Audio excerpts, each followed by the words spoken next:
ఓం సాయిరామ్ సమర్థ సద్గురు సాయినాథ్ మహారాజ్కి జై. సాయి భక్తులందరికీ నమస్కారం అండి. మన బాబాగారి దయ వల్ల మనందరం బాగుండాలి, సంతోషంగా ఉండాలి అని చెప్పి మనస్ఫూర్తిగా కోరుకుంటూ ఈరోజుటి వీడియో స్టార్ట్ చేస్తున్నాను ఫ్రెండ్స్. ఇక ఈరోజు వీడియోలో మనం చూడబోయేది ఏంటి అంటే, తల్లి ఈ గురువారం రోజున అంటే 29 ఒకటవ నెల 2026 నీకోసం కొన్ని వేల కోట్ల రూపాయల డబ్బును విడుదల చేయబోతున్నాను. ఊహించనంత డబ్బు, నువ్వు ఊహించనంత బంగారం, నువ్వు ఎప్పుడు కూడా చూడనటువంటి, కలలో కూడా ఊహించినటువంటి డబ్బు బంగారాన్ని నీకోసం నేను తీసుకొచ్చానమ్మా. నీకోసం నేను విడుదల చేయబోతున్నాను. అదృష్టం ఉంటేనే అందుకుంటావు బిడ్డ. అదృష్టం ఉంటేనే అది నీ దాకా వస్తుంది. ఇది కేవలం పుణ్యాత్ములకు మాత్రమే, పుణ్యం చేసిన వాళ్ళకు మాత్రమే, ఈ బాబా చేత ఎన్నుకోబడిన వాళ్ళు మాత్రమే ఈ సందేశం అనేది వినపడుతుంది, కనపడుతుంది. లేదంటే అది పక్కకు వెళ్ళిపోతుందమ్మా. కాబట్టి నువ్వు అదృష్టవంతురాలివే. కాబట్టి ఆ అదృష్టం నీ దాకా కనపడుతుంది. ఇప్పుడు నీ కంటపడింది, నీ చెవులకు వినపడింది, నీ ముందుకు వచ్చింది అంటే నువ్వు కూడా అదృష్టవంతురాలివే కదా. కాబట్టి జాగ్రత్తగా వినమ్మా అని చెప్పి బాబాగారు అయితే మన కోసం ఒక మంచి సందేశాన్ని తీసుకొచ్చేసారండి. ఆ సందేశం ఏంటి, ఆ సందేశం రూపంలో బాబాగారు మనతో ఏం చెప్పబోతున్నారో వినే ముందుగా మన ఛానల్ని కనుక కొత్తగా ఎవరైనా చూస్తూ ఉన్నట్లయితే ప్లీజ్ సబ్స్క్రైబ్ చేసుకోండి ఫ్రెండ్స్. వీడియో నచ్చితే కనుక లైక్ చేయండి, షేర్ చేయండి, కామెంట్ చేయండి. ఇక వీడియోలోకి వెళ్ళబోయే ముందుగా ఒక్కసారి మనకు తెలిసిన గురువుగారండి, షిరిడి సాయిబాబా ఆశీస్సులతో జ్యోతిష్యం చెప్తున్నారు గురూజీ సుబ్రహ్మణ్యం రాజు గారు, నెంబర్ 1 వశీకరణ స్పెషలిస్ట్. వీరి మొబైల్ నెంబర్ 9908224144. ఎలాంటి ప్రాబ్లం ఉన్నా సరే కేవలం ఫోన్ ద్వారా పూజలు చేసి పరిష్కరించేస్తారు. నేరుగా వెళ్లాల్సిన పని లేదు, పర్సనల్గా మీట్ అవ్వాల్సిన అవసరం కూడా లేదు. ఉన్న చోటనే కదలకుండా, మూడో కంటికి తెలియకుండా మీ మొండి సమస్యలను సైతం మీరు పరిష్కరించుకోవచ్చు. ప్రేమ, పెళ్లి, ఉద్యోగం, రాజకీయం, విదేశీ ప్రయాణం, ధనం నిలకడగా లేకపోవటం, భార్యాభర్తల మధ్య గొడవలు, ఆస్తి తగాదాలు, అప్పుల బాధలు, స్త్రీలు పురుషులు ఎటువంటి గుప్త సమస్యలున్నా సరే నెంబర్ 1 వశీకరణ స్పెషలిస్ట్. మీ మీద, మీ ఇంటి మీద చెడు ప్రయోగం జరిగినా, చేసి ఉన్నా కూడా, నరదృష్టి, నరగోష్ట, సంతాన సమస్యలు, భార్యాభర్తల మధ్య, లవర్స్ మధ్య అనుమానాలున్నా, అపార్థాలున్నా, థర్డ్ పర్సన్ ఉన్నా సరే, అత్తాకోడళ్ళ మధ్య సఖ్యత లేకపోయినా ప్రతి ఒక్క ప్రాబ్లంకి చక్కటి సొల్యూషన్ ఇస్తున్నారండి. మీ వివరాలన్నీ కూడా సేఫ్ అండ్ సెక్యూర్గా ఉంచుతారు. మీకే కాదు, దేశ విదేశాల్లో ఉన్నవారు ఎలాంటి ప్రాబ్లమ్స్నైనా సరే పరిష్కరించుకుంటున్నారు. ఎంతోమంది విదేశాల్లో ఉన్నటువంటి వారు, దిక్కుతోచని పరిస్థితుల్లో, అయోమయ స్థితిలో ఉన్నవారు ఇప్పుడు గురువుగారికి కాల్ చేసి వాళ్ళ ప్రాబ్లమ్స్ని సాల్వ్ చేసుకొని ఈరోజు హ్యాపీగా లైఫ్ లీడ్ చేస్తూ చాలా సంతోషంగా ఉన్నారు. కాబట్టే స్క్రీన్ మీద ఉన్నటువంటి నెంబర్కి ఒకసారి కాల్ చేయండి. మీ ప్రాబ్లంని గురువుగారితో పంచుకోండి. ఖచ్చితంగా గురువుగారు మీ ప్రాబ్లంకి సొల్యూషన్ చూపిస్తారు. ఇక వీడియోలోకి వచ్చేస్తే, తల్లి నువ్వు పుణ్యాత్మురాలివి కాబట్టే ఇది నీ కంటపడుతుంది. ఇది అనుకోకుండా నీ వెనక రాలేదమ్మా. నిన్ను వెతుక్కుంటూ వచ్చేలా ఈ బాబా చేశాను. ఈ బాబా నీకు ఈ సందేశాన్ని పంపిస్తున్నాను. ఎందుకంటే ఈ గురువారం రోజున నువ్వు ఊహించని డబ్బు నీ జీవితంలోకి రావాల్సి ఉంది. నీ మనసులో ఇప్పుడు ఒక సందేహం కూడా వచ్చింది కదా, బాబా ఇది నిజమేనా, నాకేనా ఇంతటి అదృష్టం, ఇప్పటి వరకు నేను ఎన్నో కష్టాలు చూశాను, ఇప్పటి వరకు నేను నిజంగా నా జీవితం మారుతుందా లేదా అనే ప్రశ్నలన్నింటికీ కూడా నాకు సమాధానం దొరికినట్లుగా అనిపిస్తుంది. అందుకే బిడ్డ ఈ సందేశం నీ చెవులకు కాదు, నీ హృదయానికి పంపబడింది. ఈ వీడియో నీకే. ఎందుకు ఇటీవల రోజుల్లో నువ్వు లోపల చాలా చాలా అనుకున్నావు కదా, ఎంత కష్టపడినా ఎందుకు ఫలితం రావటం లేదు బాబా, నా పరిస్థితి ఎప్పుడూ ఇలానే ఉంటుందా, నాకు ఒక మార్గం చూపించు సాయి అంటూ నువ్వు మాటలు ఎవ్వరికీ చెప్పలేదు కదా. కానీ నీ కన్నీళ్ళకి ఈ బాబా చెప్పాయి. నీ నిశ్శబ్ద ప్రార్థనలో, నీ మౌన వేదన, నీ నిద్రలేని రాత్రుల్లో ఏవి కూడా ఈ సాయి కళ్ళ నుంచి తప్పించుకోలేవు బిడ్డ. ఈ వీడియో చూస్తున్నంత సేపు కూడా ఈ క్షణంలోనే బాబా ఇలా అంటున్నాడు, నువ్వు చూసిన ఆలస్యం తిరస్కారం కాదమ్మా, అది నీకు సిద్ధం చేసే ప్రక్రియ. ఈ ప్రక్రియ మాత్రమే ఈ సాయి నీ బాధను అంగీకరిస్తున్నాడు. సాయి చెప్తున్నాడు, నువ్వు అప్పుల భారం మోస్తున్నావని నాకు తెలుసు. నీ కుటుంబ అవసరాలు నీ మనసును ఎలా నలిపేశాయో నాకు తెలుసు బిడ్డ. నువ్వు నవ్వుతున్నా కూడా లోపల ఎంత విరిగిపోయావో, ఎంత ఏడుస్తున్నావో నాకు తెలుసు. నీ జీవితంలో నీకు ఒక్కసారి ఇలా అనిపించింది కదా, ఇంతేనా నా జీవితం, ఇదేనా నా కథ, నా పిల్లల భవిష్యత్తు ఏంటి బాబా, ఇప్పుడు ఈ అంధకారం ఎప్పుడు పోతుంది నా జీవితంలో నుంచి, అలా అడుగుతున్నావు కదమ్మా. బాబా చెప్తున్నాడు, ఇప్పటి వరకు నువ్వు భరించింది వృధా కాదు బిడ్డ.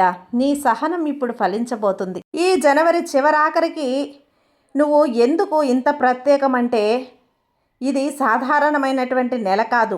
ఇది ముగిసిపోయిన చక్రాల ముగింపు, కొత్త ద్వారాలు తెరుచుకునే సమయం.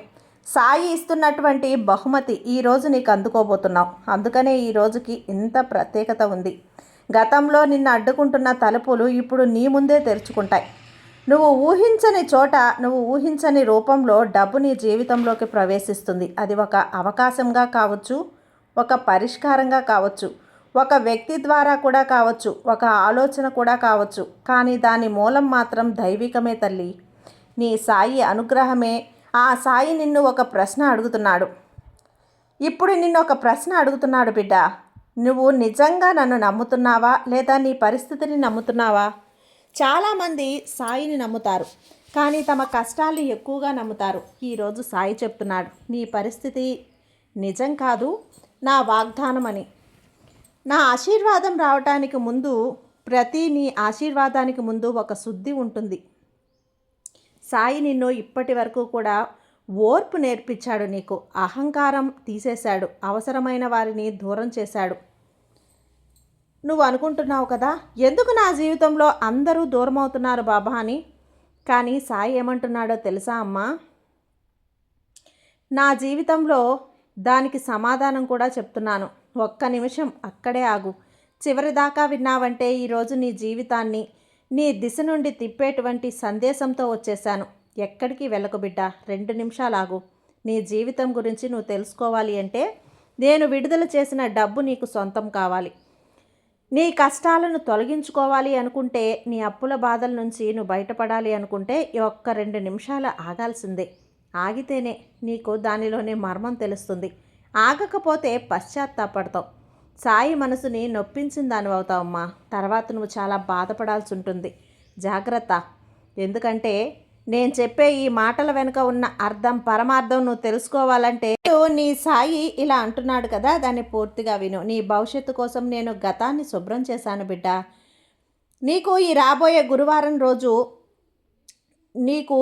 నీకోసం నువ్వు ఇల్లు శుభ్రం, వాకిలి అన్నీ అయితే శుద్ధం చేస్తావు కదా, అదే విధంగా బూజులు కూడా దులుపుతావు. ఏ విధంగా అయితే ఇంటిని శుభ్రం చేసుకొని నీట్గా చక్కగా ఉదయాన్నే స్నానం చేసి నీ బాబాని పూజించాలని నువ్వు ఏ విధంగా అయితే సిద్ధపడతావో, అదేవిధంగా నీ పాత జీవితాన్ని, పాత జ్ఞాపకాలని శుద్ధి చేసేసేయి.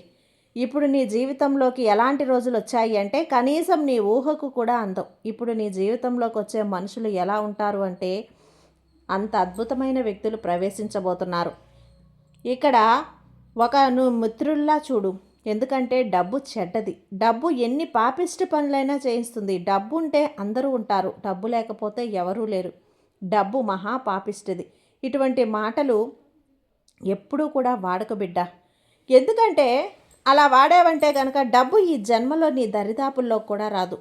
నువ్వు డబ్బుని ప్రేమించు, డబ్బుతో ప్రేమగా ఉండు, ప్రేమగా నడుచుకో, గౌరవంగా ఉండు. డబ్బు నిన్ను వెతుక్కుంటూ వస్తుంది. డబ్బు చెడు కాదు, డబ్బు పాపం కూడా కాదు, డబ్బు బాధ్యత. నువ్వు డబ్బుని సరిగ్గా వాడగలవని ఈ సాయి నమ్ముతున్నాడమ్మా. అందుకే ఈ గురువారం రోజున నువ్వు సిద్ధంగా ఉన్నావు. ఇప్పుడు ఈ మాటలు నోటితో కాదు, హృదయంతో చెప్పు. సాయి, నేను సిద్ధంగా ఉన్నాను. నువ్విచ్చే ఆశీర్వాదాన్ని జ్ఞానంతో స్వీకరిస్తాను తండ్రి. ఈ మాటలు పలికిన క్షణంలోనే నీ లోపల ఏదో కదిలిందా, ఏదో అనిపించింది కదా, అది యాదృచ్ఛికం కాదు. ఇప్పటి వరకు సాయి నీ మనసును సిద్ధం చేశాడు. కానీ డబ్బు ఏ రూపంలో వస్తుంది, ఏ సంకేతాలు ముందే కనిపిస్తాయి. ఆ ఆశీర్వాదం పోకుండా ఎలా నిలుపుకోవాలి బాబా అంటే, ఇవి చాలా కీలకం బిడ్డ. ఇప్పుడు చెప్తాను విను. డబ్బు ఇచ్చే ముందు, సాయి నీకు డబ్బు ఇచ్చే ముందు పంపే సంకేతాలు 7 ఉంటాయి. వాటిని గుర్తించగలిగితే నువ్వు ఆశీర్వాదాన్ని వదులుకోలేవు. పొందుతావు తల్లి. ఎందుకనంటే ఇక్కడ ఒక వాక్యం చెప్పు బిడ్డ, నా కోసం రాయ్, నేను సాయి సమయాన్ని నమ్ముతున్నాను. ఇది ఇక్కడ కామెంట్ కాదు, ఒక ఆధ్యాత్మిక అంగీకారం. నువ్వు నాకు వాగ్దానం చేస్తున్నావు కదా, నువ్వు ఇంకా ఈ వీడియోలో ఉన్నావు అంటే మరొకసారి స్పష్టమవుతుంది. ఇక ఈ సందేశం నీకోసమే తల్లి. ఎందుకంటే సాయి ఎవరిని కూడా అనుకోకుండా ఇంత లోతైన స్థాయికి తీసుకురాడు. ఇప్పటి వరకు నీ హృదయాన్ని సిద్ధం చేశాడు. ఇప్పుడు నీ కళ్ళను తెరవించబోతున్నాడు. సాయి ఇచ్చే డబ్బు ముందు చేసే పనేంటో తెలుసా? సాయి డబ్బు ఇచ్చే ముందు నేరుగా డబ్బు ఇవ్వడు. ముందుగా సంకేతాలు పంపుతాడు. ముందుగా మనసు మారుస్తాడు. ముందుగా నీ చుట్టూ ఉన్న ప్రపంచాన్ని కదిలిస్తాడు. చాలామంది ఆశీర్వాదం వచ్చి గుర్తించలేక కోల్పోతున్నారు.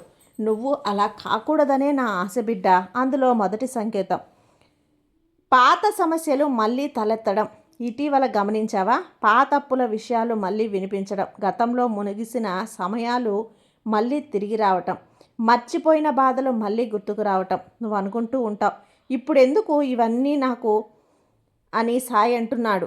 నేను ఆశీర్వాదం ఇవ్వడానికి ముందు నీ జీవితంలో ఉన్న ఎవరైతే నీకు అవసరమని ఉంటారో, అవసరం లేని వాళ్ళు ఉంటారో క్లియర్ చేసేస్తాను, శుభ్రం చేసేస్తాను. ఇది శిక్ష కాదు, ఇది సిద్ధం చేసే ప్రక్రియ.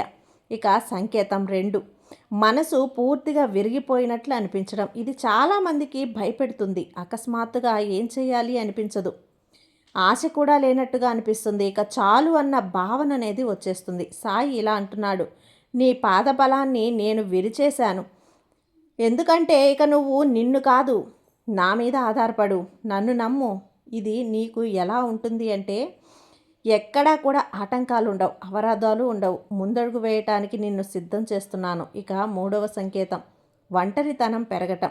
ఇటీవల గమనించావా తల్లి? కొందరు దూరం అవుతున్నారు, మాట్లాడేవాళ్ళు తగ్గిపోతున్నారు. నీ జీవితంలో నిశ్శబ్దం ఎక్కువైపోతుంది.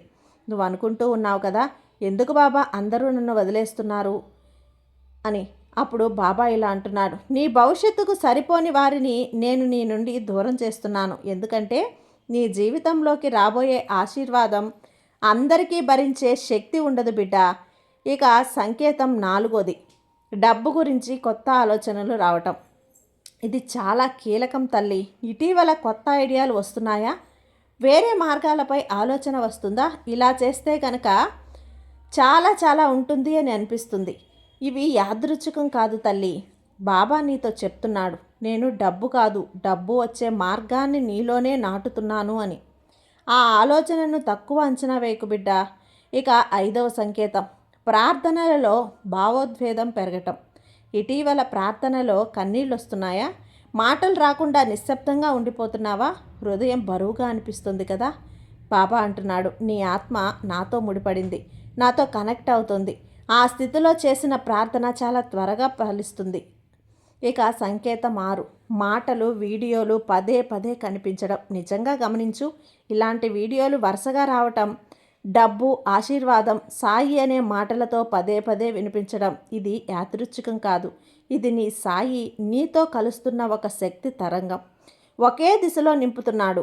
మొదటగా డబ్బు రాగానే మనుషుల్లో మొట్టమొదటగా మారేది మాటలు, మాట్లాడే విధానం, గొంతులో ఆ తేడా. నేనే చేశాను అనే భావన వస్తుంది, అంతా కూడా నా వల్లే అన్న భావన వస్తుంది. సాయి స్థానంలో మనిషి నిలబడతాడు.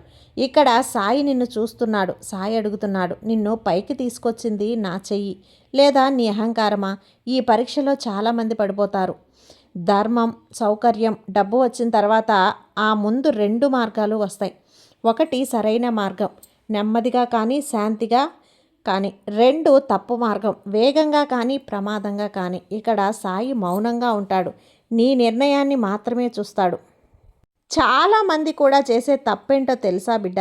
ఇదే వాళ్ళ లక్ష్యం, డబ్బు, ఆస్తి, సౌకర్యం. కానీ సాయి అడుగుతున్నాడు, నీ జీవితంలో డబ్బుతో ముగిసిపోనుందా, లేక డబ్బు నీ జీవితం ద్వారా పనిచేస్తుంది? డబ్బును లక్ష్యంగా పెట్టుకున్న వారికి అది కొంతకాలం మాత్రమే ఉంటుంది. డబ్బును సాధనంగా చూసిన వారికి అది ఎలా ఉంటుంది? ఇప్పుడు ఆలోచించు, నువ్వు చెప్పు, ఎలా ఉంటుంది? సాయి అని చెప్పు, నేను కూడా సంతోషపడతా. నా బిడ్డకు ఎంత తెలుసు అని. అది తరతరాలుగా నిలుస్తుంది. ఈ నియమం అర్థం చేసుకున్న క్షణం నుంచే నీ జీవితంలో స్థిరత్వం మొదలవుతుంది. దైవిక నియమం ఎలా ఉంటుంది అంటే, ఇక 2వది వినయం. అలాగే కృతజ్ఞత, ఇవి శాశ్వత ఆశీర్వాదం. ఈ సాయి గణితం బిడ్డ.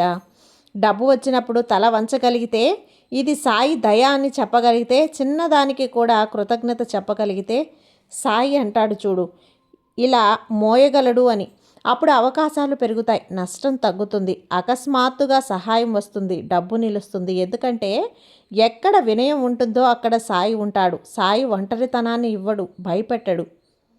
దైవిక నియమం ఇంకొక మూడవ నియమం ఎలా ఉంటుంది అంటే, నువ్వు నిలవ కాదు ప్రవాహం. డబ్బు నీ దగ్గర నిలవటం కాదు, ప్రవాహంలో వెళ్ళాలి. కష్టం ఉన్న వాళ్ళకి, ఆకలి అన్న వాళ్ళకి, అవసరం అన్న వాళ్ళకి, వాళ్ళ దగ్గరికి వెళ్ళాలి, నువ్వు ఇవ్వాలి. ఇది చివరి నియమం, కానీ అత్యంత శక్తివంతమైంది. ఈ సాయి ఎప్పుడూ అడుగుతున్నాడు, నీ ద్వారా ఎవరికైనా వెలుగొస్తుందా? దాని ద్వారా ఎవరికైనా ఆశ వస్తే, ఎవరైనా సహాయం జరిగితే, ఎవరికైనా మార్గం కనిపిస్తే, అప్పుడు వాళ్ళు నిన్ను సాక్షాత్తు సాయి పంపిన వ్యక్తిగా, ఒక సందేశంగా, వాళ్ళ జీవితానికి ఒక ఆశీర్వాదాన్ని అందించే ఒక బాబాగా నిన్ను గుర్తిస్తారు. కాబట్టి సాయి మీద నువ్వు ఎప్పుడూ కూడా అపనమ్మకాన్ని పెంచుకోకు, నమ్మకాన్ని పెంచుకో, ధైర్యంగా ఉండు, నీకంతా మంచే జరుగుతుంది. నీ సాయి నీతో ఉన్నంత వరకు నీకు ఎలాంటి భయం లేదమ్మా. సర్వే జన సుఖినో భవంతు. జై సాయిరాం.